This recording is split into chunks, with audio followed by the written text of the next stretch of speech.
with Disney purchasing Fox a few years ago and them getting to the rights of things like Predator and Aliens, you had to wonder, it's like, man, are we ever going to see one of those films again? And if we do, is it going to be like a PG film or a PG-13 film and not a true R-rated film? So when Prey dropped out on Hulu, I was like, wow, cool.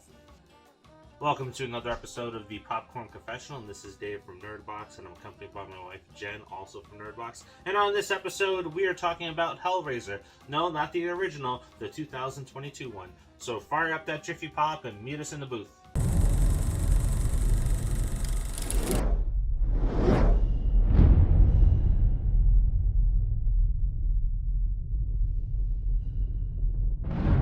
This is Brian O'Holler, and you're watching the Popcorn Confessional on the Nerdbox.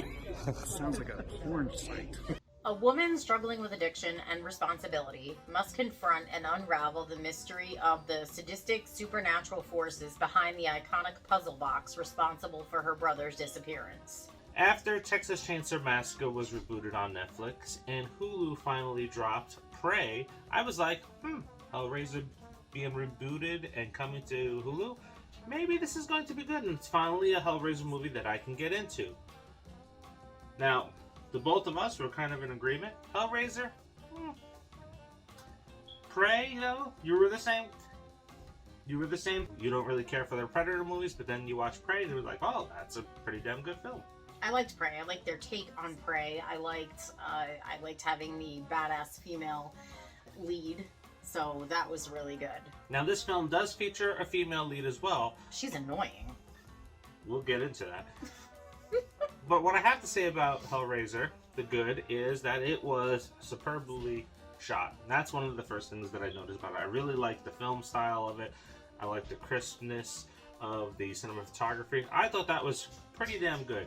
Now if you're a Hellraiser fan, and you're a fan of the first two films, maybe you like it. Me, I could never get into Hellraiser. You can never get into Hellraiser. That first one, I'm sorry to any Hellraiser fans that are out there, but it's boring. Yes, it's absolutely boring, and unfortunately, that's what continued with this one.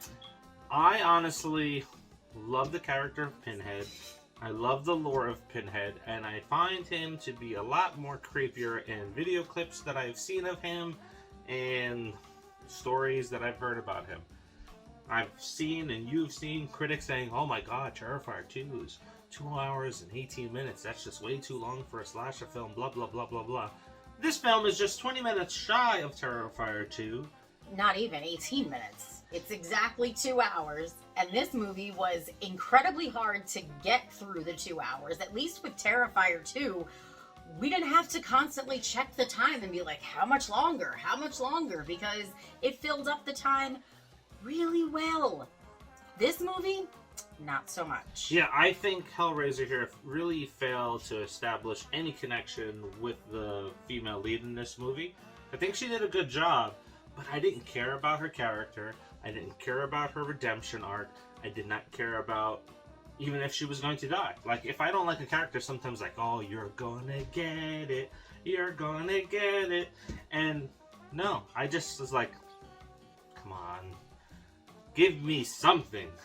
Yeah. Give me something. This movie could have been 40 minutes shorter. Yeah, and, let's get something clear right from the get-go, because I know people are going to bring it up, right? I don't care that Pinhead was female. I don't know anything about the novella. Apparently, Pinhead's supposed to be genderless. That's great. I really don't give a flying F if Pinhead was male, female, genderless. I really don't care. That has nothing to do with it.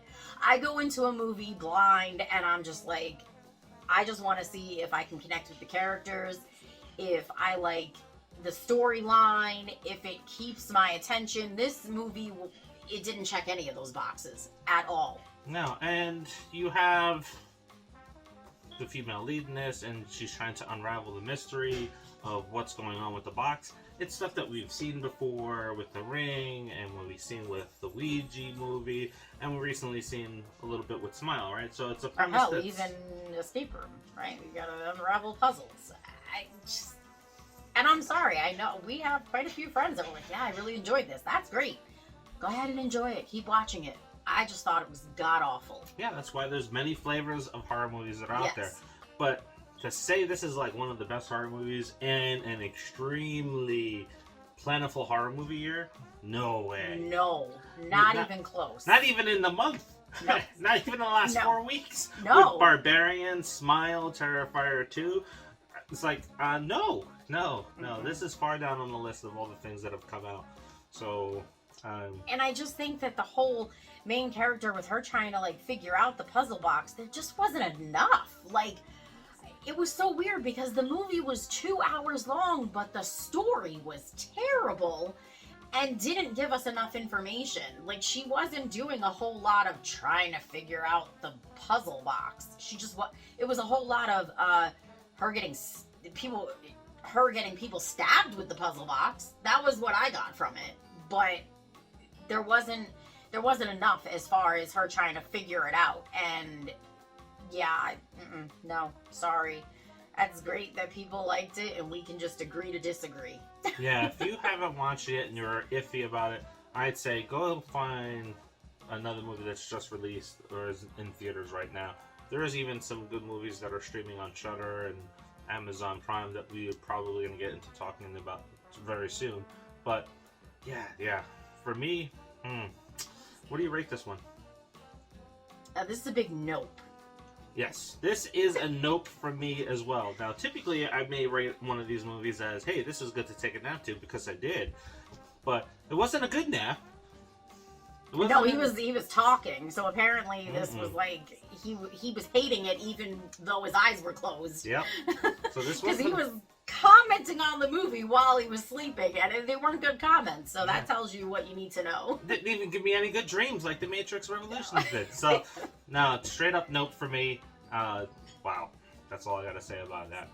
But before we go, it is the quest for 5,000 subscribers, so check to see if you are subscribed to the channel, because sometimes when you're watching these videos, they'll just show up in your feed, and it's like, oh, okay, I am subscribed. But maybe you're not, so just take a look and see if you are. Click that button, drop a like, and comment on this film. Let us know what you think. Are you a fan of the Hellraiser franchise? No, and this didn't help. Yeah, I love Pinhead, but I haven't seen anything that says, oh, man, I want to watch this. I like the character, right? I even like the way he looks. I think he looks pretty cool. I think it's an interesting concept, but they just haven't done anything with any of these movies that the story is bringing me in. Just doesn't do it. Nope. Yeah, anyway, if you subscribe to us and we get to 5,000, you have a chance to win this box of Strawberries and Scream cereal, which is one of a kind, and it is signed by Matthew Lillard and David Arquette. That's what makes it one of a kind. And you can do that by liking, subscribing, and sharing. Yes. And don't forget, it is the 31 days of Halloween and Terrifier month, so tons of content out there. Till the next, see ya. See ya.